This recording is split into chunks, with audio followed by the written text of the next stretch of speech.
अल्हम्दुलिल्लाह वस्सलातु वस्सलामु अला रसूलिल्लाह। अल्लाह के फज़ल व करम से आज हम लोग एन्जॉय योर लाइफ़ जो बुक है, इसके हम लोग 18th सेशन में अल्हम्दुलिल्लाह आ चुके हैं अब हैं। तो आज हम लोग कवर करेंगे टॉपिक नंबर 19 से ओके सॉरी 69 से 73 टॉपिक तक आज कवर होगा। तो आज देखते हैं पहला टॉपिक क्या है। तो पहला टॉपिक जो है वो है ब्रेवरी के ऊपर। तो शेख बताते हैं कि एक बार जब एक वेडिंग पार्टी से बाहर निकले तो उन्होंने किसी ने उनसे कहा कि यकीन मानिए कि मैं उस कंपेनियन का नाम जानता हूँ जिसकी जो है स्टोरी आपने बताई, लेकिन आप जो हैं आप नहीं याद, आपको वो नाम याद नहीं था। तो मैंने कहा कि यार तुमने उस वक़्त क्यों नहीं नाम बताया? तो क्योंकि तुमने देखा था ना मैं बहुत कन्फ्यूज़ था उस वक़्त, नाम याद नहीं कर पा रहा था। उसने कहा कि मैं बहुत शर्मा रहा था, नहीं बोल पा रहा था। तो मैंने कहा कि देखिए, शर्माहट कितनी बुरी चीज़ है। मतलब ये डरपोकपना कितनी बुरी चीज़ है। उसके बाद से फिर बता रहे हैं कि एक और शख़्स था जो फाइनल ईयर स्टूडेंट्स को पढ़ाता था मेरे साथ। ओके, उसने एक दिन मुझसे कहा कि मैं कुछ दिन पहले क्लासरूम में घुसता हूँ, वहाँ देखता हूँ कि बच्चे जो है ना बहुत शांति से बैठे हुए हैं और टीचर भी बैठे हुए हैं शांति से बिना टीच किए। तो मैंने पूछा भाई मसला क्या है? तो उसने कहा कि मेरा जो क्लासमेट था आसफ़, वो यस्टरडे वो पास आउट हो गया। उसके बाद से फिर जो असफ़ के जो दोस्त थे ना, बहुत सारे ऐसे दोस्त थे जो अलग गलत-गलत एक्शन में प्रोहिबिटेड थे, मतलब उसमें मुलविस थे, मतलब थे। तो वो सब लोग जो है ना, उस चीज़ को सुनकर, यानी कि जब उसके दोस्त की मौत हो गई तो उन लोग को बड़ा झटका लगा इस बात को। मैंने सोचा कि चलो ठीक है, कोई वो कुछ जो है बात कहता हूँ उनसे, ताकि जो है वो शख़्स जो जो बाकी जो दोस्त हैं, उनको कुछ मतलब हिदायत मिले, वो सही राह पे आएँ और अपने पेरेंट्स के साथ अच्छे हों, अपने आप को सही करें। तो फिर जो है शेख ने कहा, "अच्छा, तो क्या किया तुमने इसके बाद?" तो उसने कहा, "नहीं, मुझे बहुत शर्म आई, मैं नहीं कह पाया।" मैंने जो है मैं अपने मतलब गुस्से को मैं या बस अपने जो है इस बेवकूफ़ी की जो इस शख़्स ने जो की, उस पे मैं चुप रहा। और फिर मैंने कहा कि वाक़ई में ये जो डरपोकपना है, कितनी बुरी चीज़ होती है। और तो आप किसी औरत से पूछें, अगर कि इस सब्जेक्ट के बारे में आप अपने हस्बैंड से फ्रैंक क्यों नहीं हैं? मतलब जो बात है सीधे-सीधे करी ना मुँह पे। तो वो कहेंगी कि मैं बहुत डर रही हूँ, कहीं वो मुझसे बात ना करे, मैं डर रही हूँ इस बात को लेके, बहुत शर्मा रही हूँ। तो वही बात आ जाती है कि वाक़ई डरपोकपना कितनी बुरी चीज़ है। इसी तरह से अगर आप एक लड़के से कहें कि अग आपने जो है अपने फ़ादर से इस टॉपिक के ऊपर बात क्यों नहीं की, इससे पहले कि ये बहुत ज़्यादा बिगड़ गई। तो उसने कहा मैं बहुत डरा हुआ था, मेरे पास हिम्मत नहीं थी। और कुछ जो हैं लोग ऐसे कहेंगे मैं बहुत I am too shy to smile और फिर I am too embarrassed to praise him. I fear people might say, यानी कि इतना लोग डरते हैं कि अगर किसी तारीफ़ नहीं कर रहे, शर्मा नहीं रहे हैं या मुस्कुरा नहीं रहे हैं कि कहीं लोग ये ना कहें कि ये बहुत ज़्यादा घटिया है, बहुत लाइट हार्टेड है। तो फिर मैंने कहा कि ए डरपोक लोगों, आखिर तुम इस तरह से कब तक रहोगे? एक जो डरपोक इंसान होता है ना, कभी भी ग्लोरी नहीं अटेन कर सकता है, ठीक है? अब एग्ज़ाम्पल ले सकते हैं कि ये हमारा जो सेशन चल रहा है, हम लोग बात कर रहे हैं और यही बात 4-5 लोगों के बीच में हो रही है, लेकिन ये बात फिर यूट्यूब पे भी जा रही है, यूट्यूब पे भी लोग देख रहे हैं, है ना? अब हम लोग डर जाएँ, शर्मा जाएँ, अरे यार! हमसे तो हिम्मत नहीं होती, हम नहीं बोल पाएँगे, पता नहीं कुछ गलत ना निकल जाए हमारे मुँह से ये वो। तो ज़ाहिर-सी बात है कभी भी कुछ इंसान कर ही नहीं पाएगा, ऐसे ही रहा तो। तो इसलिए इस चादर को उतारना बहुत ज़रूरी है, डरपोक वाली चादर को। इसीलिए अल्लाह के नबी सल्लल्लाहु अलैहि वसल्लम अपनी दुआ में क्या कहते थे? अल्लाहुम्मा इन्नी अऊज़ु बिका मिनल जुब्न। जुब्न कहते हैं डरपोक, यानी डरपोक जो कवार्डिस है, यानी जो शख़्स डरपोक होता है, तो इस से यानी डर इंसान के लिए ना है के अंदर ना है, इसके लिए भी अल्लाह के नबी सल्लल्लाहु अलैहि वसल्लम अल्लाह ताला से दुआ करते थे। तो जैसे कि कोई शख़्स है, किसी मीटिंग में गया, किसी लोगों के बीच में गया, मेहमानों के बीच में गया, देख रहा है कि वहाँ फालतू की बातें हो रही हैं और उस पे कुछ नहीं बोलना, ठीक है? और जब वो किसी गैदरिंग में जाता है तो कोई उसका प्रेज़ेंस महसूस नहीं करता है, ठीक है? और इसी तरह से मतलब वो कुछ भी रहता है, लोग उसको कोई ध्यान ही नहीं देता उसके ऊपर। तो ज़ाहिर-सी बात है ऐसे शख़्स पे कौन ध्यान देगा, जो कुछ बोलता ही नहीं है, कुछ बोलता नहीं है। आप ज़ाहिर-सी बात है हाँ, दूसरी तरफ कुछ लोग और भी गलत होते हैं, जिनके पास इल्म होता नहीं है, बहुत कम इल्म होता है लेकिन ज़बरदस्ती कूद पड़ते हैं हर टॉपिक पे। ये लोग भी गलत हैं, ये कोई ब्रेवनेस नहीं है। ब्रेवनेस वो चीज़ है, ब्रेवरी ये है कि आप सही जगह पे सही बात बोलें, ठीक है? अगर आप सही बात सही जगह नहीं बोल पा रहे हैं ना, तो ये कोई ब्रेवरी नहीं है बल्कि ये कॉवर्डिस है। और जो स्कॉलर्स की पहचान भी होती है, स्कॉलर्स अपने आप में बहुत खामोश रहते हैं, यानी कि जब सही मौका होता है तभी बोलते हैं वो, हर जगह फालतू में कूद नहीं जाते हैं। और यूनिवर्सली कहा देखा गया है कि लोग पूरी दुनिया में जो जो कवार्डिस है, यानी जो डरपोक पना इंसान का जो होता है, इससे हर इंसान जो है इसको डिसलाइक करता है। इसको ये ऐसे शख्स की कोई इज़्ज़त नहीं होती है। तो हमेशा जो है अपने आप को ब्रेव बनाइए और कोई भी लेक्चर या एडवाइस आप दे रहे हैं और जो इस तरह की स्किल्स भी अख्तियार करिए ताकि आप लोगों से डील कर सकें। ओके। और एक और चीज़ हम यहाँ बताना चाहते हैं कि देखिए, इंसान की जो ब्रेवनेस है ना, ये इसका पूरा का पूरा जो डायरेक्टली प्रोपोर्शनल है, इसका जो रेशियो है, सॉरी, इसका जो प्रोपोर्शनैलिटी है, वो इंसान की तौहीद से है। यानी कि हम देखते हैं कि सहाबा इकराम, एक सहाबी जो है वो अपनी तलवार को घसीटते हुए मतलब एक पैलेस में जा रहे हैं और पूरे कारपेट को फाड़ते हुए जा रहे हैं और वो अपने अपने उनके कपड़े भी अच्छे नहीं हैं, उनकी कोई पहले इस्लाम से पहले कोई इज़्ज़त भी नहीं थी, लेकिन वो इस तरीके से जा रहे हैं और ये दिखाने के लिए कि तुम हक़ीर हो, तुम्हारे मेरी नज़र में तुम्हारा ये कारपेट, तुम्हारा ये शान-ओ-शौकत। और जो सामने राजा बैठा हुआ था, उसके सर पे ताज इतना भारी था कि वो ताज जो है ना, सीलिंग से लटका हुआ था। यानी कि उस वो इतना भारी था कि वो सर पे उठा भी नहीं पाता और सीलिंग से वो ताज लटका हुआ था। बस ऐसे ऐसे प्रोपोर्शन पे लटका था कि वो जब राजा बैठता था, उसके सर पे आके फिट हो जाता था। तो इतनी ज्वेलरी के साथ लदा हुआ वो और उसके सारे एंटोराज जो उस राजा के होते हैं, लेकिन उसके बावजूद जब ये सहाबी जब हक़ की दावत लेके जा रहे हैं, तो इनका इतना कॉन्फिडेंस अपने अंदर है। ये कॉन्फिडेंस कहाँ से आया? ये इस्लाम देता है, ये तौहीद इंसान की देती है। बल जब इंसान को ये यकीन हो जाए कि मेरा मतलब मेरी जो लाइफ़ का एक हिस्सा भी कोई इधर-उधर कोई कुछ नहीं कर सकता है सिवाय अल्लाह ताला के। अल्लाह की मर्ज़ी होगी तो होगा, नहीं होगी तो कुछ उखाड़ नहीं सकता है। जो इंसान अगर इस तौहीद पे जीता है, तो क्या होता है कि वो ज़िंदगी में कभी भी इंटरव्यू पे जाता है, कभी लोगों के सामने हक़ बात रखनी होती है, कभी डरता नहीं है। वो एकदम इतना कॉन्फिडेंट वो देखता है कि सामने वाला तो हक़ीर है, उसकी औकात क्या है? उसकी तो जो जान है वो तो अल्लाह के हाथ में है। अल्लाह ताला कभी भी उसकी जान ले लें, जो कुछ भी कर लें। उसकी क्या औकात है? वो मेरा थोड़ी ना नफ़ा या उसमें हमें नफ़ा पहुँचा सकता है, दर पहुँचा सकता है, किसी तरीके का। तो ये चीज़ जब इंसान में आ जाती है ना, तब तो इंसान वाक़ई में उड़ता है हवा में। यही थी कि मतलब वो फिर इंसान नहीं सोचता है, यार कि कौन शख़्स कहाँ है, किसी मजलिस में जा रहा है, किसी राजा के सामने, किसी तो ये हमें इस्लाम सिखाता है, सहाबी ये सिखाते हैं कि देखिए हम्बलनेस भी अपनी जगह पे है और ब्रेवरी भी अपनी जगह पे, दोनों को कैसे हमें बैलेंस करके चलना है, ये हमें इस्लाम सिखाता है। तो अल्हम्दुलिल्लाह बहुत अच्छा टॉपिक था। अल्लाह हम सबको तौफ़ीक़ दे कि हम लोग इस जुब्न से, डरपोकपने से हमेशा-हमेशा दूर रहें। इंशाअल्लाह टॉपिक नंबर 70 पे आते हैं, स्टेडनेस ऑन प्रिंसिपल्स के ऊपर। तो ये है काशिफ़ का टॉपिक। काशिफ़ 1 सेकंड, हाँ, हम चाहते हैं कि जो है सब लोग लाइन से बोलें ताकि बाद में रिकॉर्डिंग ना करनी पड़े। अ, हाँ, काशिफ़ भाई असल क्या गए हैं, जी। तो अभी 10 मिनट में आ रहे हैं, अरे कब से जॉइन 10 करेंगे मिनट 10 में आ रहा है वो? 10 मिनट तो हो गया है ना? उसने बोला था 10 मिनट रुक जाओ। हाँ, पता नहीं हमसे भी यही बोल के गए हैं कि रुक जाओ जॉइन 1 मिनट। करो, हम अब से यही तुम्हारे बोलेंगे। तुम्हारे टॉपिक का टाइम आ गया है। इसी के बाद वाला होगा। 1 मिनट रुक, बस हम एक बार थोड़ा वेट कर लेते हैं, उसका रिप्लाई देख लेते हैं। ठीक।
अच्छा हनी, एक काम करो, तुम अपना टॉपिक स्टार्ट कर दो, ठीक है? कोई मसले की बात नहीं है। ऊपर-नीचे भी हो जाएगा क्योंकि पेज नंबर थोड़ी ना बोल रहा है इंसान, टॉपिक टॉपिक बोल रहा है ना? तो अपना टॉपिक स्टार्ट कर दो।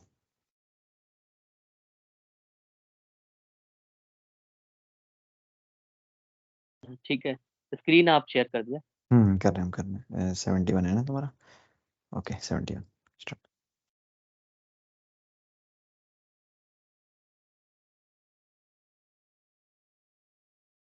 तो ठीक है, मैं यहाँ से स्टार्ट करता हूँ टेम्पटेशन। तो यहाँ पे राइटर बताते हैं कि वो एक बार रीड कर रहे थे ब्रिटिश मुस्लिम की एक छोटे से स्टोरी के बारे में कि मतलब ब्रिटेन में कुछ मुस्लिम थे, वो ने कंपनी के लिए अप्लाई कर रहे थे और वहाँ पे कई सारे डिसबिलीवर और नॉन मुस्लिम भी साथ में थे इंटरव्यू में, और किसी एक कंपनी का इंटरव्यू था वो। तो जितने भी लोग बैठे हुए थे वो सब लोग एक दूसरे से पूछ रहे थे, इंटरव्यू का जिन लोग का चल रहा था दूसरे से, कि क्या क्वेश्चन पूछा जा रहा है। जैसे बेसिकली हम लोग स्कूल या क्लासेस में भी कभी कभार जरूर हम लोगों ने किया होगा कि टीचर जब एक बच्चे का वाइवा लेता है तो दूसरे बच्चे पूछते हैं कि अरे सर ने क्या पूछा, सर का क्या क्वेश्चन था इंपॉर्टेंट। तो वैसे ही ये सारे इंटरव्यू देने वाले जो लोग आए थे, ये क्वेश्चन पूछा थे कि क्या पूछा गया। तो ये जो यंग मुस्लिम था, इसने भी पूछा, इसने भी सोचा, तो सब जो ज्यादातर क्वेश्चन था, जो सबसे कॉमन क्वेश्चन था वो यही था कि क्या तुम लोग अल्कोहल पीते हो। तो यही सबसे ज़्यादा पॉपुलर क्वेश्चन था जो सबसे पूछा जा रहा था। तो ये सोच के जो ये मुस्लिम बंदा था, इसने सोचा कि अरे यार, ये अल्कोहल के बारे में पूछा जा रहा है, कहीं ऐसा ना हो कि हम बोल दें कि हम मुस्लिम हैं, हम अल्कोहल नहीं पीते हैं, तो ये मुझे रिजेक्ट कर दें, कहीं हम बहुत ज़्यादा स्ट्रिक्ट हैं, ये सोच के हमें हटा ना दें। तो ये सारे उनके माइंड में बात आ रही थी, बट फिर उन्होंने सोचा कि नहीं, जो सच बात है हम बोल देंगे। फिर उनकी बारी आती है, उनका टर्न आता है, एंड इंटरव्यूअर उनसे भी यही सेम सवाल पूछता है कि क्या तुम अल्कोहल पीते हो। तो बंदा रिप्लाई करता है कि नहीं, मैं अल्कोहल नहीं पीता, अल्लाह सुब्हानहू तआला ने इसको मना किया है, मैं अल्कोहल एकदम नहीं पीता। तो जो इंटरव्यू जो बंदा ले रहा था, उसने पूछा कि ऐसा क्यों, व्हाई। तो वो जवाब देते हैं कि नो, हम कभी नहीं पीते, वीकेंड पे भी नहीं पीते, क्योंकि कंप्लीटली मना किया गया है, फॉरबिडन है। तो ये चीज़ जानने के बाद वो लोग एकदम सरप्राइज़ हो जाते हैं। और सरप्राइज़ होने के बाद जब रिजल्ट आता है इंटरव्यू का, उसमें सबसे टॉप पे इसी बंदे का नाम रहता है जिसने अल्कोहल को मना कर दिया था, इस मुस्लिम बंदे का। और ये देख के सारे वो काफ़ी खुश हो जाता है, सरप्राइज़ हो जाता है। फिर उसको जॉब पे रख भी लिया जाता है। फिर काफ़ी टाइम बीत जाता है और फिर ये दोबारा से पूछता है उन लोगों से कि आप लोगों ने ऐसा क्वेश्चन क्यों पूछा था अल्कोहल का? तो उन्होंने बताया कि हमारी जो जॉब है, उसमें हम पहले जितने भी लोगों को हायर करते थे, वो अल्कोहल पीते थे और उसकी वजह से काफ़ी इश्यू होता था, दिक्कत होती थी। तो हम लोग एक ऐसे बंदे की तलाश में थे जो अल्कोहल नहीं पीता है, और आप एक ऐसे बंदे थे जो अल्कोहल नहीं पीते, तो आप हमारे लिए परफेक्ट चॉइस थे। तो इसलिए मैंने आपको हायर कर लिया। तो अब यहाँ पे राइटर ये बताना चाह रहे हैं कि हमें भले सोसाइटी में चाहे जैसा भी लोग रहें, जो भी चीज़ें रहें, लेकिन अगर हम अपने प्रिंसिपल पे टिके रहेंगे, हर बात पे टिके रहेंगे, तो वो हर हाल में ज़्यादा बेटर रहेगा। और वैसे भी एंड ऑफ द डे अगर हम अल्लाह ताला की बात मानेंगे, तो सामने वाले का दिल भी अल्लाह ताला के ही हाथ में है। तो अल्लाह ताला उसका दिल फिर देंगे। मे बी टेस्ट के तौर पे कुछ इश्यू हो, बट इंशाल्लाह अल्लाह ताला ज़रूर सॉल्यूशन उसमें निकाल ही देंगे। तो वैसे ही यहाँ पे दिया हुआ है, यही सेम चीज़ यहाँ पे बताने की कोशिश की गई है। उसके बाद हाँ, तो मेजर मेजर इश्यू यही होता है कि ज़्यादातर लोग जैसा सोसाइटी में जैसा लोग करते हैं, उसी के हिसाब से अपने आप को डाल लेते हैं। अरे सारे लोग घूस ले रहे हैं, नहीं तुम भी लो। अरे सारे लोग कोई हिजाब नहीं पहन रहा, अरे नहीं यार हम भी नहीं पहनेंगे। अरे कोई नहीं कुछ कर रहा, अरे हम भी नहीं करेंगे। तो लोग दूसरे को देख के अपना उस चीज़ को चेंज हो जाते हैं। तो ये नहीं होना चाहिए, हमें अपने प्रिंसिपल पे डटे रहना चाहिए और जैसा कहा गया है वैसा ही करना चाहिए, ना कम ना ज़्यादा। अब यहाँ पे स्टोरी दी हुई है नीचे की तरफ, उमर इब्न खत्ताब रज़ी अल्लाह अन्हु की, कि वो रात में एक बार पेट्रोल पे निकले थे और एक घर के पास से वो गुज़रे। तो उनको काफ़ी ज़्यादा हँसने की और थोड़ा-सा इस टाइप के शोर की आवाज़ सुनाई दी। तो उनको लगा कि अरे! ये ऐसा घर हो सकता है जिसके अंदर लोग ड्रंक हो, दारू पिए हों। तो वो अंदर जाके इंटरप्ट नहीं करते, बल्कि वो घर को निशान लगा देते हैं, मार्क कर देते हैं। तो घर को मार्क करने की वजह से जो दरवाज़ा होता है, उसपे थोड़ा-सा शोर हो जाता है, थोड़ी-सी आवाज़ होती है। तो ये सुन के जो घर के अंदर जो लोग थे, उसमें से एक बंदा निकल के जाता है, दरवाज़ा खोल के देखता है, तो वो उमर इब्न खत्ताब का पीठ देखता है कि अरे! तो फिर वो कुछ करता नहीं, बल्कि वो निकल के बाद में जो मार्क था उसको मिटाता नहीं, बल्कि वो और जितना घर रहता है उसपे भी निशान लगा देता है, कि ठीक है, हम पी रहे हैं तो बाकी लोग पर भी इल्ज़ाम लगेगा कि हाँ, ये भी पी रहे हैं। तो यहाँ पे वही चीज़ बताने की कोशिश की है कि अगर एक बंदा झूठ बोल रहा है तो हेलो। हेलो। अभी वो सुनो, अभी इसका हनी अपना टॉपिक कवर कर रहा है। अस्सलाम वालेकुम। इंशाल्लाह फिर हाँ, तुम्हारा टॉपिक्स के बाद तुम कवर करना, ठीक है? ठीक, ओके। हाँ, तो यहाँ पे बेसिकली ये बताने की कोशिश की गई है कि जैसे अगर एक बंदा झूठ बोलता है, तो अपनी गलती को सही करने की बजाय ये नहीं कहेगा कि हम झूठ बोल रहे हैं, मेरी गलती है। बल्कि वो और ऐसे 10 लोग को ढूँढ के लाएगा जो झूठ बोलते हैं, ताकि उसको वैलिडेशन मिल सके अदर लोग का कि हाँ भाई, झूठ बोलना सही है। देखो ये भी बोल रहे हैं, देखो वो भी बोल रहे हैं, देखो ऐसा होता है। लोग कर रहे हैं तब ना हम किए, हम गलत तो किया नहीं। तो अपनी जो फ़ॉल्सहुड है, जो गलत चीज़ें हैं, जो बातिल है, उसपे डटे रहने के लिए दूसरे लोगों को सिमिलर ढूँढना, जिससे कि हम खुद की बात पे टिके रहें। ये यहाँ पे समझाने की कोशिश की गई है। जैसे कहा गया है कि मतलब जो इंसान जैसा रहता है वो अपने जैसे लोग को ढूँढता है, सबको अपनी तरह ही समझता है। तो यहाँ पे बेसिकली पूरा वही बताया गया है। और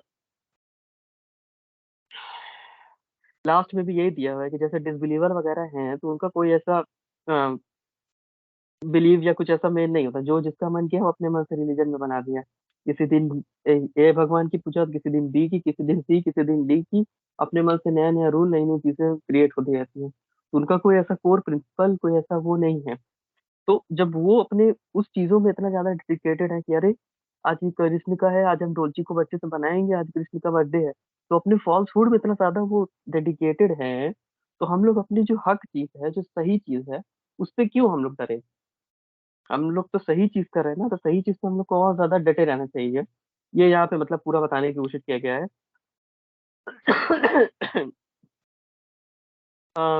तो बस यही तक था, बस टॉपिक जो शॉर्ट था बस। चलो जज़ाकल्लाह खैर। इंशाल्लाह अब काशिफ़ टॉपिक नंबर 70 कवर करेंगे। भाई कोई शेयर कर दो, हम क्योंकि हम शेयर अपना किए फोन। हम शेयर किए हुए हैं। हाँ आप बताओ। ठीक है, जज़ाकल्लाह। अऊज़ु बिल्लाहि मिनश शैतानिर रजीम। अक़ुल रब्बिका अऊज़ु बिका हमाज़ाति शयातीन अऊज़ु बिका रब्बि अन यहदुरून। रब्बि इश्रह ली सदरी व यस्सिर ली अमरी वहलुल उक़दतम मिन लिसानी यफ़क़हू क़ौली। Steadiness of the principal. ये सरसरे वॉर में अगर कोई पढ़ना चाहे तो उसको लगेगा कि हाँ ठीक ठाक बात हो रही है, लेकिन ये लाइफ के ऊपर इम्प्लीमेंट करने वाली इतनी अच्छी और इतनी खतरनाक चीज है कि इसका फायदा तो हम अपनी लाइफ में खुद देखा है। और हम, मेरे और उसामा के पास तो ना जाने इसका कितना एग्जाम्पल होगा कि हम लोग कभी बैठना बताने चलेंगे तो उस पर एक अलग एक नया सेशन बन जाए। बेसिकली यहाँ पे बात हो रही है ना कि अगर हर इंसान की लाइफ में उसकी कुछ पर्सनालिटी के अकॉर्डिंग कुछ सिद्धांत होते हैं, जिसको हम लोग इंग्लिश बोलते हैं प्रिंसिपल्स, जो कुछ प्रोटोकॉल अपने लोग सेट करके रखता है कि नहीं ये तो भैया होना ही है। ठीक है। जैसे कि सबसे कॉमन हम लोग ले लें यहाँ पे जनरल वर्ग कि कुछ भी ऊपर नीचे हो जाए, हम लोग को नमाज जाके मस्जिद में पढ़ना ही पढ़ना है। लोग कॉम्प्रोमाइज कर लेते सिचुएशन के हिसाब से, but we can't do that.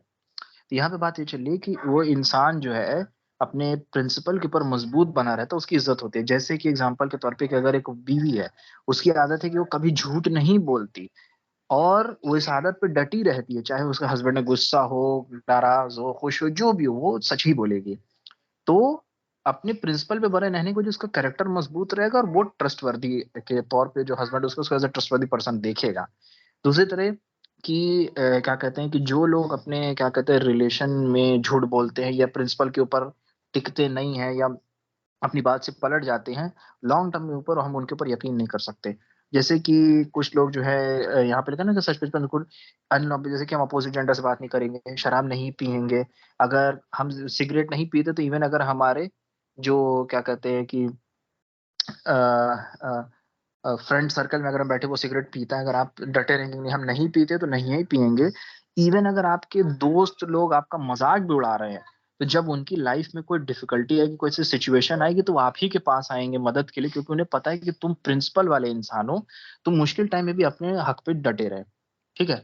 और यहाँ पे लिखा नेक्स्ट पेज कि ये जो सिचुएशन है ना, ये जेंडर एक्सक्लूसिव नहीं है, मतलब ये सारे के ऊपर अप्लाई होती है, आदमी औरत सब अपने ऊपर इस चीज को लगा सकते हैं। ठीक है। अब यहाँ पे है कि जब इस्लाम डोमिनेंट हुआ तो अल्लाह के रसूल सल्लल्लाहु अलैहि वसल्लम के पास एक ओनो आया साकिब से। असामा, इसका प्रोनाउंसिएशन क्या होगा? साकिफ? सकीफ़ सकीफ़ हाँ, सही है। सकीफ, सकीफ़। सकीफ ना? ठीक है, सकीफ। ओके। तो सकीफ ट्राइब से कुछ 10 लोग आए, और जब वो आए तो उन्हें अल्लाह के रसूल सल्लल्लाहु अलैहि वसल्लम के पास बुलाया गया कि, और अलग नहीं हम, हाँ, मस्जिद के पास जहाँ पे कि वो कुरान सुन सके। तो ऑब्वियसली जब वो वहां पे आए तो यूजुअली मतलब इंटरेस्ट के बारे में, फिर फॉर्निकेशन, फिर अल्कोहल, सब चीज के बारे में उन्होंने पूछा। तो भाई अल्लाह के रसूल सल्लल्लाहु अलैहि वसल्लम ने ऑब्वियस मना कर दिया कि नहीं, ये सब जो चीज़ है ये सब फॉरबिडन है और इससे खुराफात में हम लोग नहीं पाते, शरीयत से ये सब चीज़ का कोई लेना देना नहीं है। उसके बाद उनके पास एक वो था आइडल, मतलब मूर्ति थी जिसको वो लोग वर्शिप करते थे और ऑनर करते थे, तो उसका नाम था रब्बा, मतलब गॉडेस।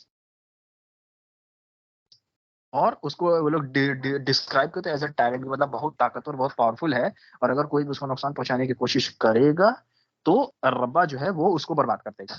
तो उन्होंने पूछा अल्लाह के रसूल से कि भाई what should we do this इसके साथ? तो आपने सीधा सीधा बिना हेजिटेशन के जवाब दिया कि बर्बाद, तोड़ देना, डिस्ट्रॉयड। तो वो सब डर गए।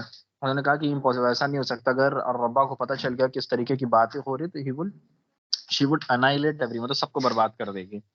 फिर हजरत उमर मतलब वहां पे उस गैदरिंग में मौजूद थे।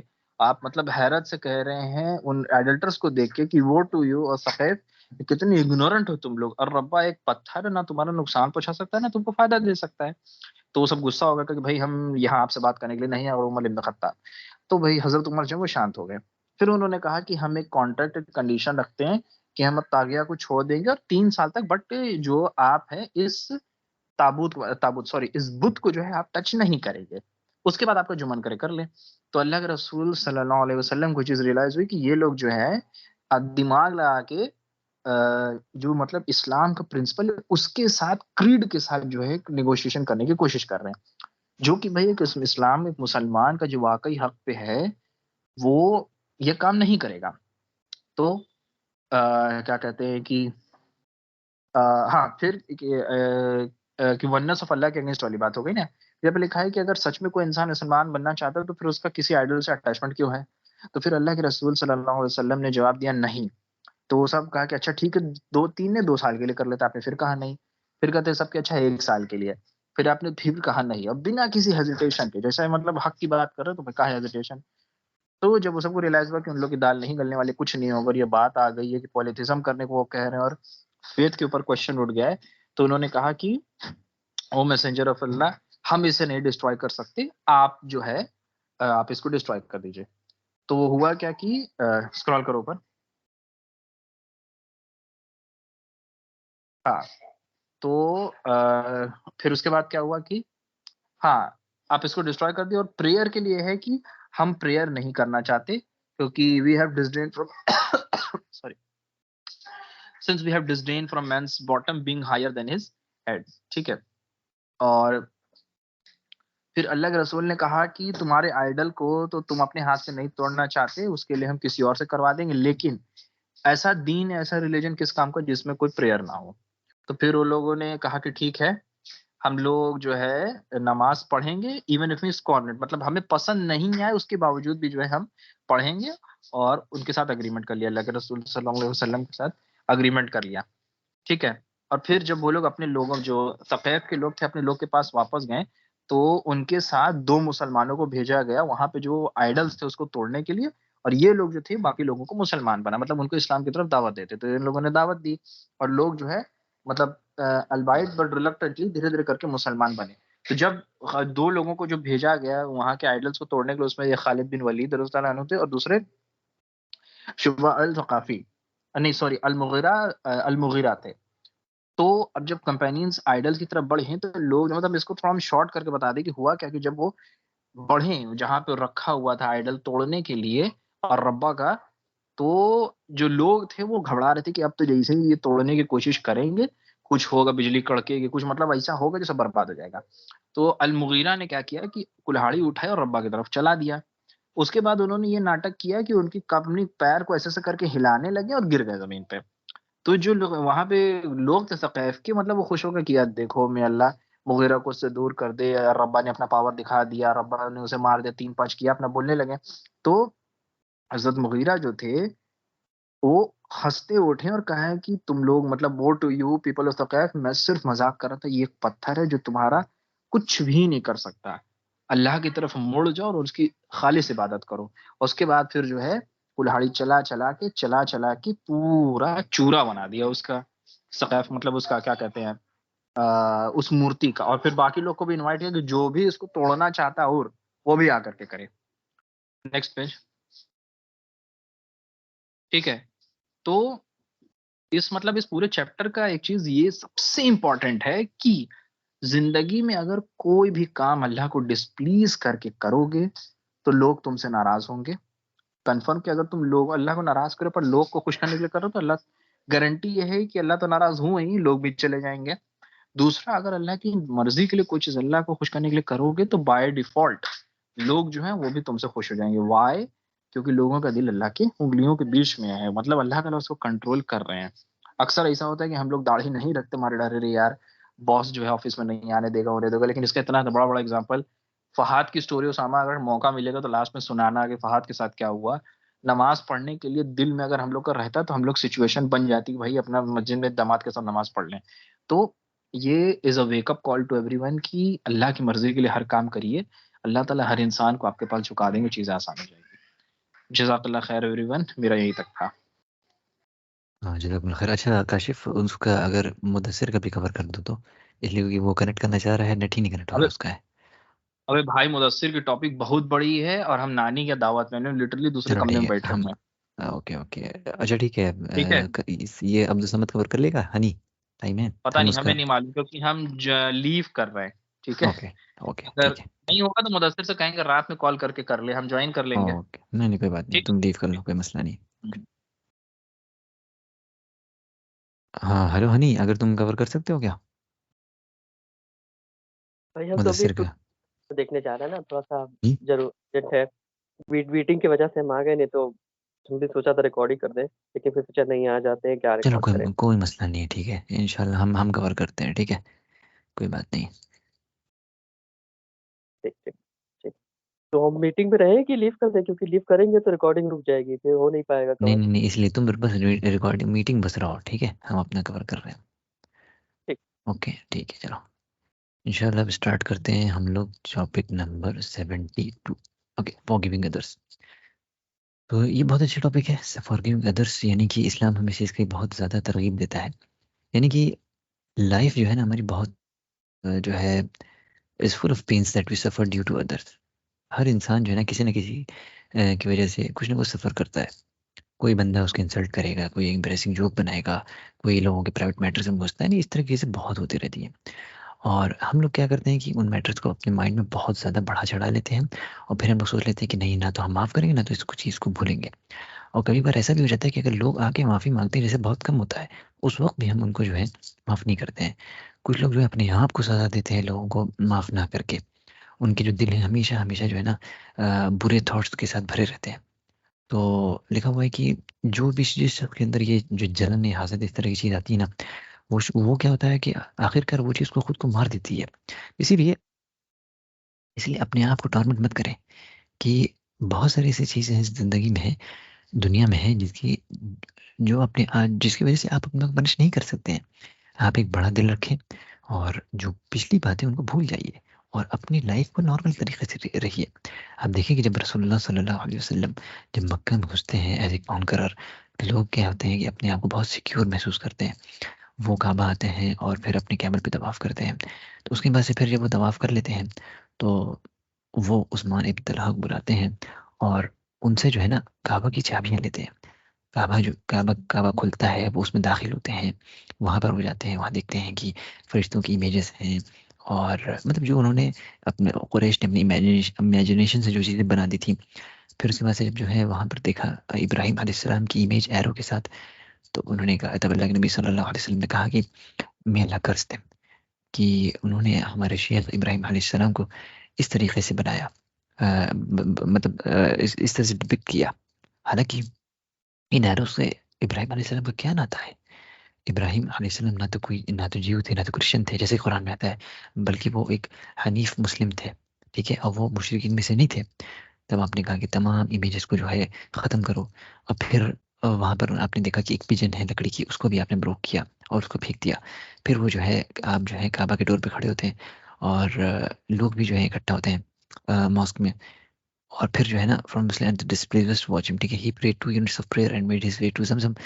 और उसके बाद से फिर he looked into the well, और फिर जब वहाँ से वो पानी निकालते हैं वज़ू का, और तो लोग क्या करते हैं, बाकी लोग जो होता है, जो बचा हुआ पानी रहता है, उससे ब्लेसिंग्स सीख करने के लिए आने लगते हैं। तो जो पेगन्स रहते हैं बहुत अमेज़ फ़ील करने लगते हैं। तो वो कहते हैं कि हमने कभी किसी राजा को नहीं देखा इतनी ज़्यादा रिस्पेक्ट के साथ ट्रीट किए, ट्रीट करते हुए लोग, हम लोगों ने कभी ऐसे राजा को नहीं देखा। वहाँ पर जो है मकाम इब्राहिम के पास अल्लाह के नबी सल्लल्लाहु अलैहि वसल्लम जाते हैं और काबा से थोड़ा उसको दूर रखते हैं, ठीक है? जहाँ वो पहले था। उसके बाद से वो काबा के दूर पे खड़े होते हैं, ठीक है? और वहाँ पर क्राउड पे जाते हैं, ठीक है? वहाँ वो सरमन देते हैं, कहते हैं कि ला इलाहा इल्लल्लाह, ठीक है? अल्लाह जिसका कोई शरीक नहीं है, और अल्लाह जो है अपने सर्वेंट के साथ सच्चा रहा, और अल्लाह ताला ने ही अपने सर्वेंट की मदद की, और अल्लाह ताला ने अपने हाथों से तमाम आर्मीज़ को डिफीट कर दिया। और फिर लिखा हुआ कि Indeed every रेट्रिब्यूशन for life murder और यूजुरी इज अंडर माय फीट। ठीक है, और यानी कि जितनी भी जो भी बदला है इसके ज़रिए ये हमारे मेरे पैरों के नीचे है। लेकिन सिर्फ़ और सिर्फ़ जो काबा की केयरटेकिंग है और लोगों को पानी पिलाना। ओके? उसके बाद से फिर शरिया के रूल्स बताए। कहा कि जो शख़्स किसी को गलती से मार देता है, मैनस्लॉटर कहते हैं गलती से किसी को कत्ल कर देना। यानी कि अगर कोई किसी से व्हिप और स्टिक से मार रहा है या तो कोई लेट्स से कोई गाड़ी चला रहा है, कोई आ गया उसके सामने इस तरह से, तो इसको मैनस्लॉटर कहते हैं। इसका ब्लड में नहीं बताया कि ये है 100 कैमल्स और 40 ऑफ देम प्रेग्नेंट होनी चाहिए। इसी तरह से आपने जो है और भी चीज़ें बताई। कुरैश का ए कुरैश, अल्लाह ताला ने तुम लोगों को निजात दे दी है दौर जाहिलियत की प्राइड से। तो तुम्हारे और जो तुम्हारे जो बहुत कहते हो ना कि मेरे बाप ये थे, मेरे बाप ये थे, तो ये जान लो कि तुम डिसेंडेंट हो आदम के, और आदम अलैहिस्सलाम एक डस्ट से बने थे। फिर आपने जो है ये आयत रिसाइट की कि ए मैनकाइंड, हमने तुम्हें जो है मेल और फीमेल से बनाया है और तुमको नेशंस और ट्राइब से बनाया है ताकि तुम एक दूसरे को जान सको, और तुम में सबसे नेक वो है जो अल्लाह से सबसे ज़्यादा डरता हो, और जान लो कि अल्लाह ताला सब कुछ जानने वाला और अल्लाह ताला सब चीज़ से बाखबर है। उसके बाद से फिर जो है आप उन मुशरिकीन का चेहरा देखने लगे, और फिर जो है मतलब ऐसा था कि जैसे कि डिसबिलीवर्स, आप स्ट्रेंथ के सबसे पिनेकल पे थे, सबसे टॉप पे थे, और ये डिसबिलीवर्स जो हैं ये डिस्ग्रेस और कमज़ोरी के सबसे निचले हिस्से पे थे। और ये ऐसी जगह थी जहाँ पे अल्लाह के नबी सल्लल्लाहु अलैहि वसल्लम को इन मुशरिकीन ने धुतकारा था। ये ऐसी जगह थी जहाँ पर अल्लाह के नबी सल्लल्लाहु अलैहि वसल्लम के ऊपर फ़िल्थ गिराया गया जब वो प्रोस्ट्रेट कर रहे थे। वही जो है यही मुशरिकीन अल्लाह के नबी सल्लल्लाहु अलैहि वसल्लम के सामने खड़े थे, डिफीटेड, डिस्ग्रेस्ड, ह्यूमिलेटेड। तो आपने कहा, ए कुरैश, तुम क्या सोचते हो? क्या मैं करूँगा तुम्हारे साथ? तो वो लोग खड़े होते हैं, कहते हैं कि आप हमारे साथ अच्छे रहेंगे। आप हमारे एक बहुत करीम भाई हैं और एक करीम भाई के बेटे हैं।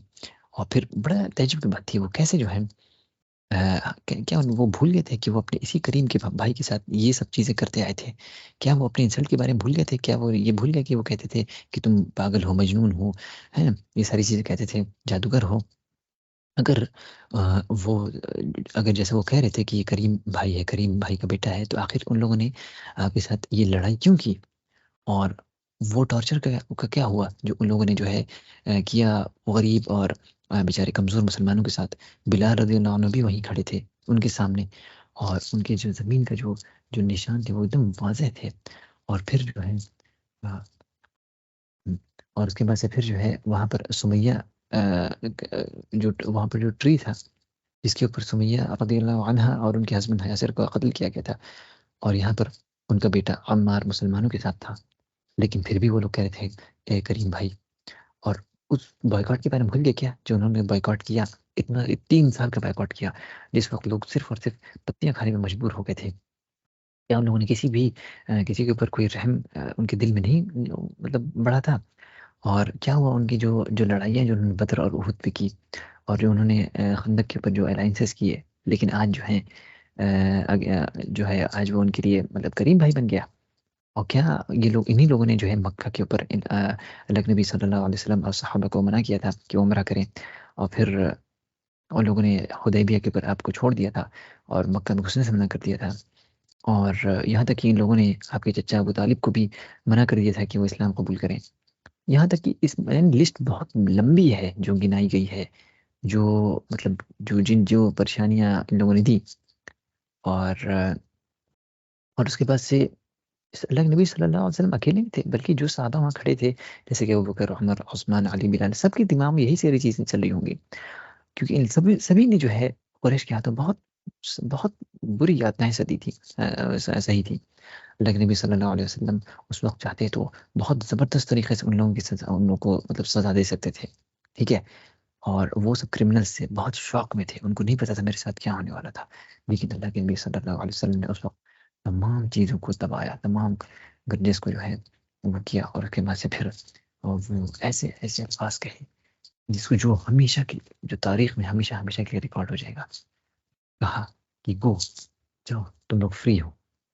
और फिर वो लोग एकदम मतलब खुशी के मारे वापस जाने लगे, और ऐसा था कि जैसे उनको उड़ रहे हो हवा में। फिर ये भी सोच रहे होंगे कि क्या सही में इन्होंने माफ़ किया हम लोगों को? उसके बाद से फिर वहाँ पर अल्लाह के नबी सल्लल्लाहु अलैहि वसल्लम देखते हैं कि काबा के किनारे के चारों तरफ 360 आइडल्स हैं। अल्लाह के घर के ठीक बगल में। और अल्लाह के नबी सल्लल्लाहु अलैहि वसल्लम सबको स्ट्राइक करने लगे। और सबको कोलैप्स करने लगे, कहने लगे मतलब कि हक आ गया और जो बातिल है वो वैनिश हो गया। ठीक है, इसी चीज़ को जो है रिपीट करने लगे और the truth has arrived, falsehood neither creates anything new nor restores anything। इसी तरह से जो और भी बहुत सारे जो जो वो खतरनाक तरीके के डिसबिलीवर थे ना, वो तो वहाँ से भाग गए हैं। उसमें उसमें उनमें से एक सफ़वान बिन उमय्या था जो मक्का ही छोड़ के चला गया और फिर उसने फिर एक शिप पे वो बैठा और यमन की तरफ चल दिया। लेकिन जब उन्होंने देखा कि अल्लाह के नबी सल्लल्लाहु अलैहि वसल्लम कि आगे सब लोग माफ़ी माँग रहे हैं और फिर अल्लाह के नबी सल्लल्लाहु अलैहि वसल्लम को माफ़ भी कर रहे हैं, तो वो उन्होंने उन्होंने सफ़वान ने अपना पूरा पास्ट भूल गए और फिर वो आए और वहाँ पर उमैर इब्न वहब भी आए, जिन्होंने कहा ओ प्रॉफिट ऑफ अल्लाह कि सफ़वान इब्न उमय्या जो है ना अपने अपने लोगों का लीडर है और ही हैज़ फ्लेड मक्का। वो मक्का छोड़ के चला गया सिर्फ़ और सिर्फ़ आपके डर की वज़ह से और अपने आप को जो है ना मतलब नदी में फेंक दिया, यानी कि मतलब सेल करके जा रहा है वो। तो प्लीज़ आप उनको सिक्योरिटी दे दीजिए। तो अल्लाह के नबी सल्लल्लाहु अलैहि वसल्लम ने कहा कि बिल्कुल, उनको सिक्योरिटी मैंने दे दिया है। और फिर उमर कहते हैं कि ए अल्लाह के नबी सल्लल्लाहु अलैहि वसल्लम मुझे कोई साइन दीजिए कि जिससे मुझे पता चल जाए कि आपने सिक्योरिटी दे दी है। तब अल्लाह के नबी सल्लल्लाहु अलैहि वसल्लम ने अपना टर्बन जो है रखा और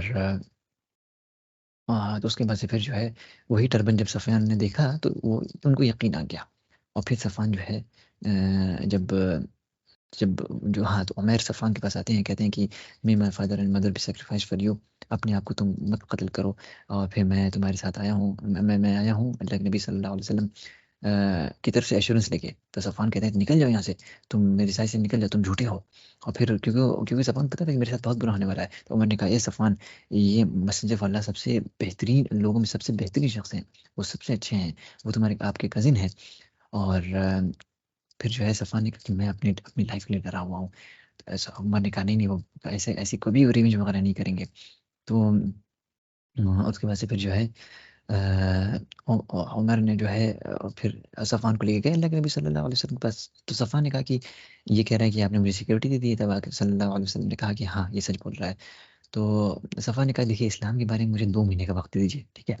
मैं 2 महीने का वक़्त दे दीजिए, तो मैं सोचूँगा फिर इस्लाम के बारे में कि मुझे एक्सेप्ट करना चाहिए कि नहीं। तो अल्लाह के नबी सल्लल्लाहु अलैहि वसल्लम कहते हैं कि आपको मैं 4 महीने देता हूँ, 2 महीने नहीं।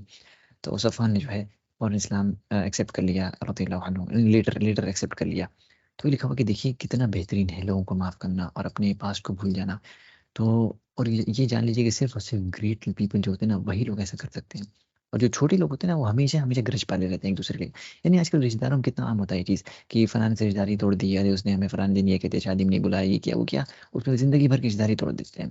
क्योंकि ये छोटे लोगों की पहचान है। तो हमें अल्लाह के नबी सल्लल्लाहु अलैहि वसल्लम से सीखना चाहिए।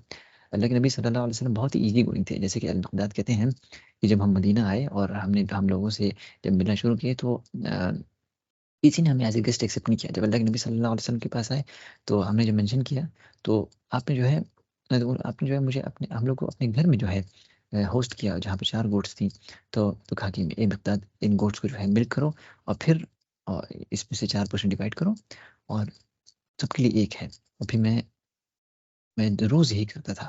इसी तरह से अल-मिक़दाद जो है गोश्त के पास जाते थे, वहाँ से दूध लेते थे और अल्लाह के नबी सल्लल्लाहु अलैहि वसल्लम के पास जो है एक का हिस्सा भी छोड़ते थे। जब अल्लाह के नबी सल्लल्लाहु अलैहि वसल्लम मौजूद रहते थे, तो पी लेते थे, नहीं तो उनके लिए बचा के रखते थे। एक दिन जो है मिक़दाद ने जो है गोश्त को मिल्क किया और उसको 4 में डिवाइड किया और उसके बाद से अल्लाह के नबी सल्लल्लाहु अलैहि वसल्लम ने जो है उसको पिया। तो लेकिन उस दिन देर हो गई। अल-मिक़दाद जो है ना कि ने सोचा कि चलो ठीक है, आज मैं इन्हीं का जो है मिल्क का पोर्शन पी जाता हूँ। और फिर जब मिक़दाद ने जब वो दूध पिया ना, तो मुझे बहुत रिमोर्स फ़ील हुआ, यार मैंने क्या कर दिया? और उसके बाद से फिर जो है मैं अपना अपना चेहरा ढाँक के सो गया एकदम सौरों के मारे। तो अल्लाह के नबी सल्लल्लाहु अलैहि वसल्लम जब आए देखते हैं कि मिक़दाद ऐसे लेटे हुए हैं, तो अल्लाह के नबी सल्लल्लाहु अलैहि वसल्लम ने जब बर्तन को देखा तो वो भी एम्प्टी था। तब आपने जो है उसके बाद से जो है आसमान देखा, तो मिक़दाद रज़ियल्लाहु अन्हु बहुत डर गया, अरे! अब तो मेरे खिलाफ ये दुआ करेंगे। तब अल्लाह के नबी सल्लल्लाहु अलैहि वसल्लम ने कहा दुआ की, ए अल्लाह, जो भी मेरी क्वेंच थर्स्ट करता है, उसकी आप थर्स्ट को क्वेंच करें और जो मुझे फ़ीड करता है उसको भी फ़ीड करें। तब मिक़दाद ने सोचा कि take benefit of the prophet's prayer, तो फ़ौरन जो है वो उठते हैं और उस गोट को स्लॉटर करते हैं और उसके पास से फ़ीड कर देते हैं, ठीक है? तो उसके बाद से फिर जब देखा कि एक अडर जो था ना गोट का वो पूरा फुल मिल्क से था, बड़े हैरान हुए। तो उसकी वजह से पूरा का पूरा दूध उन्होंने निकाला और कहा, अल्लाह के नबी सल्लल्लाहु अलैहि वसल्लम ये आप दूध पीजिए। तो फिर अल्लाह के नबी सल्लल्लाहु अलैहि वसल्लम ने देखा, कहा कि अरे तुमने अपना हिस्सा नहीं दिया क्या? तो आपने कहा, तो मिक़दाद रज़ियल्लाहु अन्हु ने कहा कि जैसे आप बस आप पी लीजिए। कहा क्या हुआ? कह रहे जब आप बस आप पीजिए मैं बताता हूँ क्या हुआ। उसके बाद से फिर जो है जब पी लिया तो तो उसके बाद से फिर जो है मिक़दाद ने बताया कि कि मैं आपकी इस प्रेयर के बदले जो है मुझे अल्लाह ने ब्लेस किया और और लाइकवाइज़ जब मैंने किया तो फिर जो है I loved so much that I fell on the floor, है ना? इतना मैं उसका मतलब हँसने लगा कि मैं ज़मीन पे गिर गया। तब जो है तब अल्लाह के नबी सल्लल्लाहु अलैहि वसल्लम कहते हैं कि अरे क्या हो गया भाई? कह रहे, अरे आप मतलब जब लेट आए ना तो मैं थोड़ा-सा भूखा था तो मैंने क्या किया ना कि मैंने जो है उसको मतलब दूध पी गया। तो उसके बाद से फिर जो है जब पूरी स्टोरी बताई तो फिर जो है और बहुत मतलब हैरानी की बात हुई कि उसी गोट से जो है कैसे जो है एक ही शाम में जो है जो गोट का ऑर्डर भर गया। तो अल्लाह के नबी सल्लल्लाहु अलैहि वसल्लम ने कहा ये अल्लाह की मर्ज़ी से था, ठीक है? और अगर तुम जो है ना अपने दोस्तों को बुलाते ना तो वो भी इसमें शेयर ले लेते।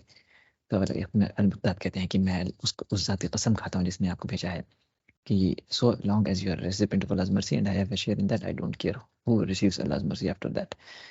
तो बस यही है कि ज़िंदगी जो है ना गिव एंड टेक की है, so give more than you take. बहुत अच्छा लेसन था। इंशाल्लाह हम यहाँ पर जो है टॉपिक ख़त्म करते हैं। 73 टॉपिक इंशाल्लाह दीप अदीब कवर करेंगे। सेशन यहाँ पर हम ख़त्म करते हैं। अस्सलामु अलैकुम व रहमतुल्लाहि व बरकातुहू। बिस्मिल्लाहिर्रहमानिर्रहीम अस्सलाम वालेकुम वरहमतुल्लाहि वबरकातुहू। तो बेसिकली मेरा आज पे टॉपिक नंबर 73 कवर करना है।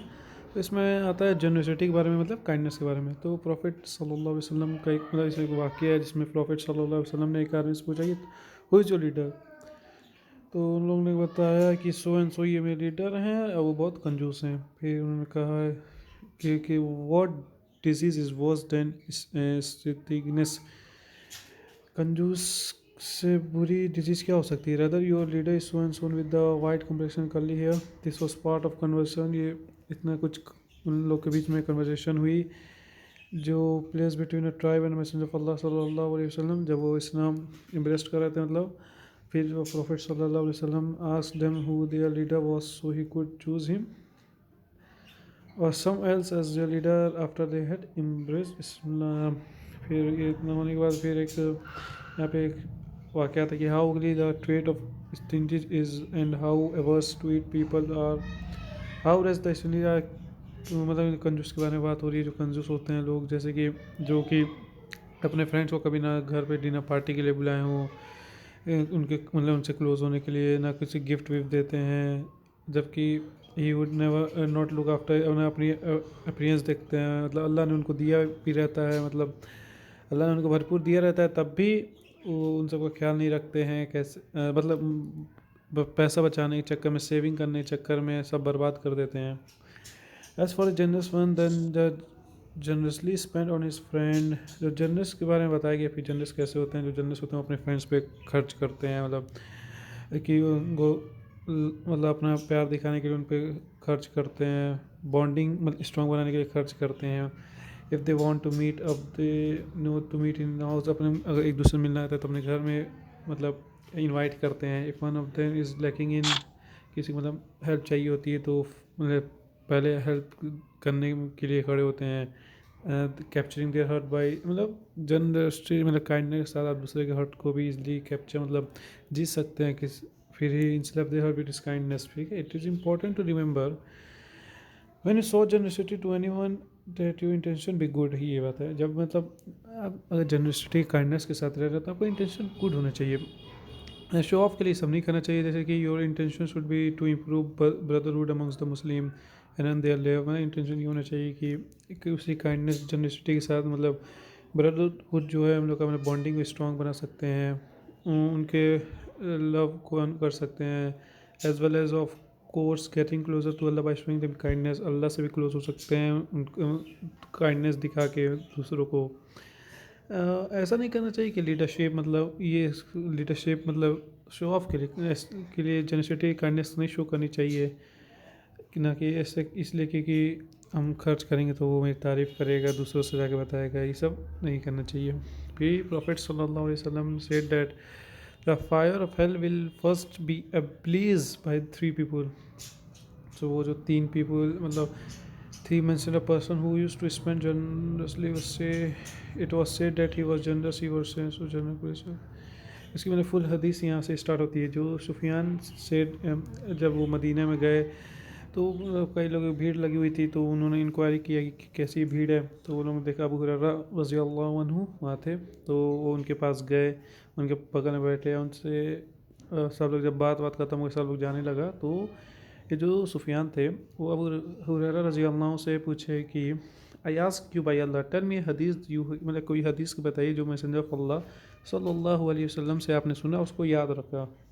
फिर अबू हुरैरा रज़ियल्लाहु अन्हु रिप्लाइड कि मैं ज़रूर बताऊंगा तुम्हें, I will narrate to you hadith I heard from messenger of Allah सल्लल्लाहु अलैहि वसल्लम, जो मैं समझा याद रखा। फिर अबू हुरैरा ने रज़ियल्लाहु ने एक लंबी सांस ली, फिर वो बेहोश हो गए। ऐसी वो स्कैर्ड हदीस है ना कि वो सुन सुन के बार बार ट्राई कर रहे थे बोलने के लिए, लेकिन वो ऐसी स्कैर्ड हदीस थी कि वो गहरी गहरी सांस लेने लगे, तो बेहोश हो गए। फिर वो जब सही हुआ, मतलब जग गए, फिर उन्होंने कहा सुफियान से कि मैं तुम्हें बताऊं उस हदीस के बारे में जो मैसेंजर ऑफ अल्लाह सल्लल्लाहु अलैहि वसल्लम ने मुझे बताया। फिर ऐसे ये 3 बार हो गया, वो बार बार सांस लेते थे, बेहोश हो जाते थे।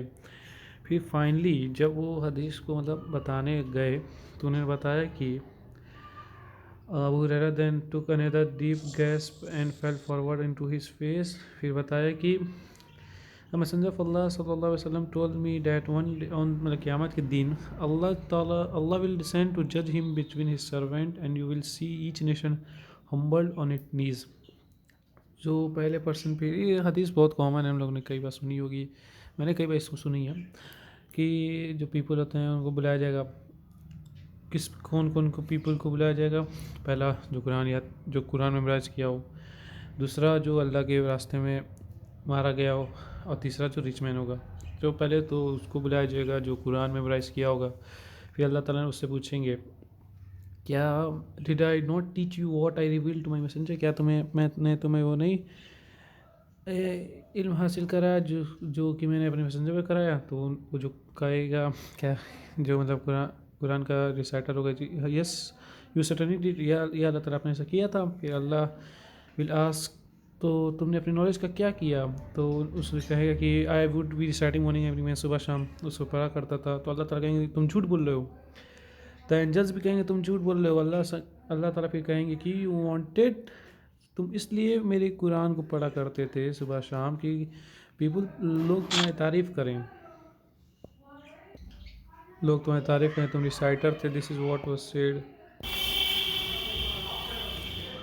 फिर कहा जाएगा कि you achieve your reward in the world since you are showing off, तुम शो ऑफ करने के लिए कुरान पढ़ा करते थे, अपने एक्शन को दिखाने के। यू वांटेड पीपल कि तुम चाहते कि लोग तुम्हारी तारीफ़ करें कि तुमने कुरान अच्छे मतलब हिफ्ज़ कर लिया, ये वगैरह वगैरह।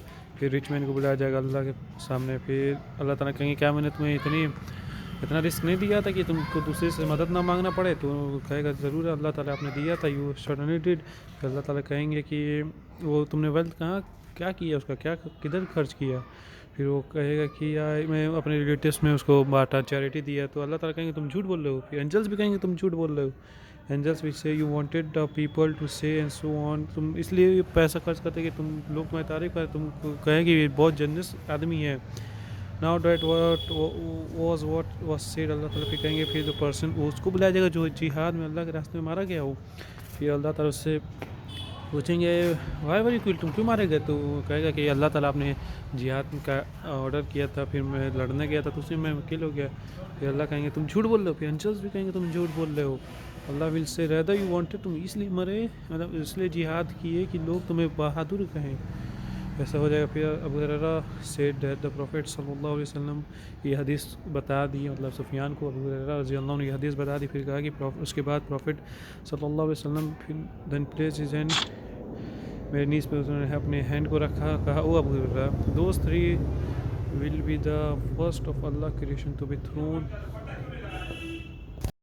फिर अबू हुरैरा कहेंगे कि मैसेंजर ऑफ अल्लाह सल्लल्लाहु अलैहि वसल्लम ने कहा कि ओ अबू हुरैरा, यही 3 लोग हैं जो कि सबसे will be the first of Allah creation to be thrown to the fire as fuel on the day of resurrection. फिर हो गया। फिर शेख बताया कि राइटर बता रही हैंस once you have purified your intention before being generous have good tiding of great fortune. ठीक है। फिर आता है the most deserving of being the recipient of सबसे मतलब अच्छा जनरस काइंडनेस का तरीका है कि अपने फैमिली में रहे, अपने family member such as mother father wife children sister and so on. फिर द प्रॉफिट सल्लल्लाहु अलैहि वसल्लम ने कहा कि किसी चीज़ को स्टार्ट करने जाओ तो उससे पहले अब खुद से स्टार्ट करो and then whoever you look after, उसके बाद तुम दूसरे को देखो, तब it is enough of a sin for a person to forsake those who is oblige to spend on. फिर यहाँ पर एक और वाक़या स्टार्ट होता है कि ये distinction must be made between. एक आदमी था, वो अपने एक ख़राब रोड से उस पर गुजर रहा था, तो एक घर को देखा, वो मतलब कुछ चला रहा था। फिर एक छोटी गर्ल्स को लड़की को देखा जो अपने घर के गेट पे बैठी थी, बाहर कपड़ा फटा हुआ था, बिग बेगर की तरह लग रही थी। तो उन्होंने उससे पूछा तुम कौन हो, तो उस बच्ची ने कहा कि I am the daughter of Hatim al Tai. Hatim al ताई जो थे वो लीजेंडरी फिगर थे, मशहूर थे मतलब अपनी जनरसिटी की वजह से।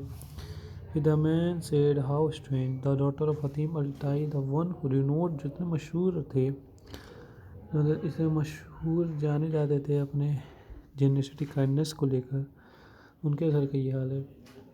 She replied, "Our father generosity has led us to this state, as you can see." जो हमारे फादर की जेनरसिटी काइंडनेस थी, उसी की वजह से हम लोग ऐसे स्टेट में हैं जैसे कि आप देख रहे हैं।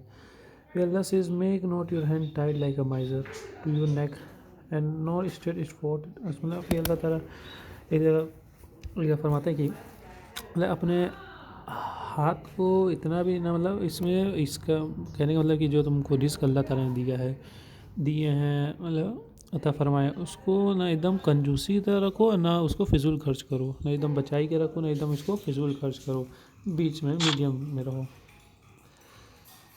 So फिर will the general question is praise the one who is praiseful. ठीक है। फिर प्रॉफिट सल्लल्लाहु अलैहि वसल्लम was the most generous of people, सबसे जनरस काइंड ऑफ पीपल थे प्रॉफिट सल्लल्लाहु अलैहि वसल्लम। Peace be upon him, he did not have any form of greed, उनको कोई टाइप का ग्रीड लालच वालच कुछ नहीं था। फिर एक यहाँ पे आता है कि अबू हुरैरा रज़ी अल्लाहु said that I swear by Allah the one beside whom there is no God, जिनके अलावा बेशक अल्लाह के सिवा कोई इबादत के लायक नहीं है, there was no God beside Allah, only Allah is able to, मतलब only अल्लाह ही है जिनकी इबादत करनी चाहिए। I was so hungry once that I was sitting, फिर एक वाक़या इसमें अबू हुरैरा रज़ी अल्लाह का आता है कि वो बता रहे हैं कि मैं बहुत भूखा था, मैं एक ग्राउंड में बैठा था, it stone Tide around my stomach, मेरे बहुत तेज़ भूख लगी थी। पूरा दिन मैं एक मस्जिद का एक रास्ता जाता था, वहाँ बैठा था। फिर अबू बकर पास बाई में, अबू बकर जो थे उनके पास से गुजरे। आई आस्क्ड हिम अबाउट, तो अबू हुरैरा ने अबू बकर रज़ी अल्लाह से कुरान की वर्स पूछी। I did not ask him accept in the hope, मतलब उन्होंने ये पूछी क्या हो सकता है कि वो मुझे अटेंशन पे करें मुझे पर, और होप मतलब एक होप के थ्रू उनसे पूछा कि कुछ खाने को मिल जाए। फिर उमर रज़ी अल्लाह उनके सामने से पास हुए तो उन्होंने भी वैसे ही सेम किया। तो अबू बकर रज़ी अल्लाह ने कुरान की बात बताई, फिर वहाँ से चले गए। फिर अबू रज़ी अल्लाह अन्हु की भी वही से ही की। फिर उमर रज़ी अल्लाह से उसी होप में उन्होंने क्वेश्चन किया, मतलब कोई कुरान के वर्स के बारे में कि you ask me to go with him, वो ले जाएंगे अपने साथ, लेकिन उन्होंने ऐसा नहीं किया। फिर द कंपनी ने द पॉइंट वर एक्सप्रेसिंग तो कंपनीज ने उस टाइम फूड शॉर्टेज से गुजर रहे थे, उस पीरियड से गुजर रहे थे। फिर Abu Huraira continued, then Abul Qasim रज़ी अल्लाह अन्हु pass by me and smiled as he saw me. जब अबुल कासिम रज़ी अल्लाह थे मेरे पास से गुजरे, उन्होंने स्माइल किया मुझे देख के। फिर उन्होंने रियलाइज़ किया माई फेस कि मुझे क्या किसी चीज़ की ज़रूरत है। फिर उन्होंने कहा वो अबू हुरैरा, इन्होंने कहा yes I said that over service of messenger of Allah. फिर उन्होंने कहा कम अराउंड, मेरे साथ चलो। फिर उन्होंने उनको अपने साथ अपने घर ले गए। फिर उनके ही फाउंड सम मिल, जो अबुल कासिम रज़ी अल्लाह थे वो अपने घर में कुछ मिल्क एक यूटेंसिल बर्तन में रखा देखे। फिर उन्होंने पूछा सब दूध है, तो उनके घर वालों ने बताया कि सो एंड सो पीपल ने हम लोग को ऐसे एज ए गिफ्ट देकर गए हैं। फिर अबुल कासिम रज़ी अल्लाह ने कहा अबू हुरैरा रज़ी अल्लाह से कि जाओ अस्सूफ़ा को बुलाकर लाओ। अल-हस्सूफ़ा वो लोग होते हैं जो कि इस्लाम को कबूल किए रहते हैं, अपने सिटीज़ अपनी कंट्रीज़ को छोड़ के मदीने में रहने का डिसाइड कर रहते हैं बिना अपने फैमिली और वेल्थ के टेंशन के। फिर प्रॉफिट सल्लल्लाहु अलैहि वसल्लम would feel pity for them, उन्होंने इस बात का पिटी फील होने लगा कि whenever he received anything in charity, जब भी वो कुछ भी चैरिटी पाते थे वो तो he would send it to them directly, उन्हें डायरेक्टली सेंड कर देते लोगों में without having taken anything from it, कुछ उसमें से बिना कुछ लिए दूसरों में लोगों में शेयर कर देते थे। whenever he received something which was sent as a gift, लेकिन वो कभी कुछ भी ऐसा चीज़ पाते जो उनको गिफ्ट एज अ गिफ्ट के तौर पे मिला होता है, he would share it with them, वो उनके साथ शेयर कर देते थे। शेयर करना मतलब एक दूसरे में बांट देते लोग। फिर जो दिस बोथर्ड मी, ये अबू हुरैरा रज़ी अल्लाह को बोथर्ड किया। फिर I thought to myself, उन्होंने फिर अबू हुरैरा रज़ी अल्लाह ने सोचा कि why give this milk to अल-हस्सूफ़ा, कि ये मिल्क अल-हस्सूफ़ा क्यों दिया जबकि मैं इसका सबसे ज़्यादा हकदार होता हूँ। फिर व्हेन अल-हस्सूफ़ा came he ordered me to serve drink milk, एक minute, I am not deserving of drinking milk to strengthen myself. भी अल-हस्सूफ़ा जब आ गए तो उन्होंने अबू हुरैरा से कहा कि ये बर्तन लो और सबको दूध दो। फिर अबू हुरैरा रज़ी अल्लाह गए, उनको बुला अल-हस्सूफ़ा वाले लोग को बुला के लाए। उन्होंने उतने मतलब सोचो उनको उतनी सुबह से भूख लगी, उसके बाद भी वो अल्लाह के मैसेंजर अल्लाह के ओबीडियंस को डिनाइड नहीं किए, इनकार नहीं की, बल्कि उसको माने जबकि उनको उतनी भूख लगी थी, सुबह से भूख लगी थी। फिर वो गए, सबको प्रॉफिट घर में लेकर आए, सब लोग आया, प्रॉफिट सल्लल्लाहु अलैहि वसल्लम ने सबको परमिशन दी अंदर आने के, सब लोग बैठे। फिर प्रॉफिट सल्लल्लाहु अलैहि वसल्लम ने अबू हुरैरा का कहा कि सबको ये दूध मतलब बांटते रहो बाउल में, सबको बारी बारी करते अबू हुरैरा रज़ी अल्लाह ने दूध बांटा, शेयर किया, सब लोग पीता गया, लास्ट आदमी तक गए, यूटेंसिल दिया, फिर अपने पेट भर सब लोग दूध पिया। फिर जब लास्ट में प्रॉफिट सल्लल्लाहु अलैहि वसल्लम के पास अबू हुरैरा रज़ी अल्लाह पहुँचे तो उन्होंने उनके हाथ में वो दूध का कटोरा दिया। फिर प्रॉफिट सल्लल्लाहु अलैहि वसल्लम ने अबू हुरैरा रज़ी अल्लाह को मुस्कुरा कर देखा और कहा कि खाली अब मैं और तुम बचे हूँ इस दूध को पीने के लिए। तो अबू हुरैरा रज़ी अल्लाह ने कहा यस मैसेंजर ऑफ अल्लाह। फिर उन्होंने कहा कि have a seat and drink the milk. फिर बोला प्रॉफिट मोहम्मद सल्लल्लाहु अलैहि वसल्लम से, अबू हुरैरा रज़ी अल्लाह से बोला बैठो दूध पी लो। फिर अबू हुरैरा रज़ी अल्लाह बैठे, दूध पिए, तब तक पिए जब तक कि उनका पेट नहीं भर गया। He continued to drink more until I feel, जब तक उन्होंने ये नहीं कह दिया I swear by the one who has sent you with the truth, मैं अल्लाह की गवाही, अल्लाह की कसम खा कहता हूँ जिनके हाथ में मेरी जान है कि आई डू नॉट, अब मेरे पास कोई भी जगह बची नहीं है। फिर प्रॉफिट सल्लल्लाहु अलैहि वसल्लम ने उससे दूध का कटोरा लिया और पीने लगे, और उन्होंने पहले अल्लाह का शुक्र अदा किया, फिर बिस्मिल्लाह करके दूध को पीने लगे। फिर द आर्ट ऑफ फिश, एक राइटर बता रहे हैं, the art of generosity has many secret, तो काइंडनेस के आर्ट का काफ़ी सीक्रेट्स हैं। One of its secret is that instead of being generous to a person directly be generous to those who he loves, मतलब generous रहने kind रहने से आपस में प्यार मोहब्बत भी बढ़ती है। फिर मतलब फिर राइटर अपना एक किस्सा बता रहे हैं, जो उनका कोई फ्रेंड था, वो उनके घर आया, अपने एक बैग में स्वीट्स और टॉय लेकर आना का, जो कुछ रियाल्स के थे, उन्होंने उसको, वो जो फ्रेंड ने उस राइटर को दिया। फिर राइटर ने अपने चिल्ड्रन से बांटा, जिससे चिल्ड्रन खुश हो गए। तो जो मतलब राइटर थे वो उन्होंने रियलाइज़ किया कि ये जो मेरा फ्रेंड है वो मेरे बच्चों को खुश देखना चाहता है। फिर one of the producer was poor scholar थे, his student would give him various gift, उनको उनके स्टूडेंट को काफ़ी गिफ्ट दिया करते थे, जैसे कि डेट्स, फ्लोर, खजूर, आटा दिया करते थे। When ever student give him a gift, जब भी कोई स्टूडेंट को गिफ्ट दिया करता था, और टीचर थे वो remain pleasant with him for as long as a gift remained, जो टीचर थे उसके साथ तब तक प्लेजेंट रहते थे जब तक कि गिफ्ट रहता था। लेकिन जैसे ही गिफ्ट ख़त्म हो जाता था, फिर वो अपने पहले जैसे वेज में आ जाते थे। फिर एक student constantly came with idea, जो एक स्टूडेंट है एक आइडिया साथ आया, वो उसने क्या किया, एज ए गिफ्ट के तौर पे बहुत सस्ता नमक जो होता है ना, नमक जानते हैं सब लोग, काफ़ी सस्ता मिलता है, वो ख़रीद के उनको एज ए गिफ्ट दे दिया। He therefore gave him a bag of salt as a gift. उसका चीप भी होता था और ज़्यादा टाइम तक वो चलता भी था, क्योंकि बहुत स्मॉल अमाउंट में यूज़ होता है एज अ फूड में सॉल्ट जो होता है। फिर वो जो नमक था 1-2 साल भर चला और उनके साथ प्रेजेंट वे में बिहेव भी करने लगे। If you were to ask me if you were to ask me which of two goods you wish to give, अगर राइटर कहना, अगर आप उनसे पूछें इन दोनों में से मतलब कोई अच्छे गिफ्ट जो आप अगर कोई दे रहे हैं और जल्दी ख़त्म हो जाए, या कोई ऐसा सस्ता गिफ्ट है जो लॉन्ग लास्टिंग में ज़्यादा पीरियड ऑफ टाइम तक चल सके, अगर आप मुझे पूछें कि इन दोनों में से कौन सा गिफ्ट देना ज़्यादा बेहतर है, एक्सपेंसिव परफ्यूम देना बेहतर है कि ऐसी clock with is name engrave देना बेहतर है जो कि सस्ती मिलती है, तो ये कहेंगे कि एज अ क्लॉक ही देना ज़्यादा बेहतर है, क्योंकि वो चीप प्राइस में भी रहती है, लॉन्ग लास्टिंग में रहती है, मतलब ज़्यादातर रहेगी तो लोग नोटिस करेंगे, लोग याद रखेंगे।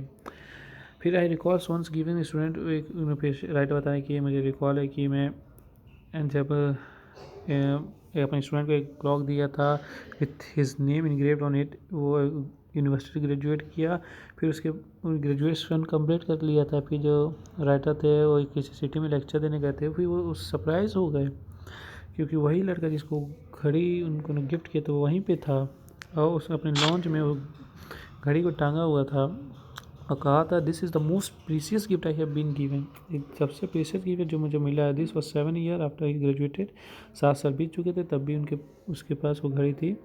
And in fact this clock was not expensive at all, but its sentimental value was much more. Point of view opportunity to win people heard do not come often. जज़ाकल्लाह खैर।